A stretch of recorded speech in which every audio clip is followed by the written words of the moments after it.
আসসালামু আলাইকুম, welcome to bakes and foods. আজকে আপনাদের জন্য নিয়ে এসেছি ভেন্ডি ভাজি।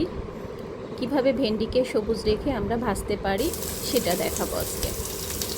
প্রথমে একটি কড়াইতে তেল নিয়ে নিব। তেলের ভেতরে বেশ কিছুটা পেঁয়াজ দিব, অনেকগুলো কাঁচামরিচ দিব।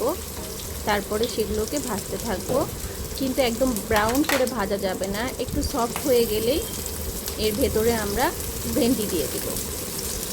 ভেন্ডি দিয়ে নেড়ে চেড়ে সামান্য হলুদের গুঁড়ো দিব এবং স্বাদ মতো লবণ দিব। লবণের পরিমাণটা আপনারা নিজেদের স্বাদ মতো দেবেন।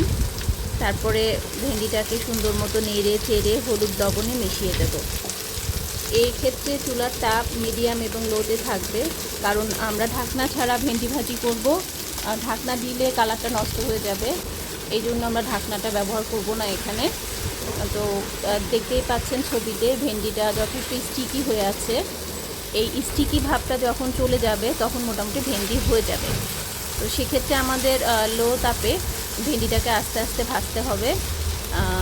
স্টিকি ভাবটা চলে গেলেই আমরা চুলো থেকে নামিয়ে গরম ভাতের সাথে পরিবেশন করব। আমার এই ভিডিও দেখে যদি আপনাদের কোনো উপকারে আসে, যদি আপনাদের কোনো রকম ভালো লেগে থাকে, তাহলে অবশ্যই আমাকে সাবস্ক্রাইব করতে ভুলবেন না। আপনাদের সকলের আমার জন্য দোয়া করবেন। ভালো থাকবেন।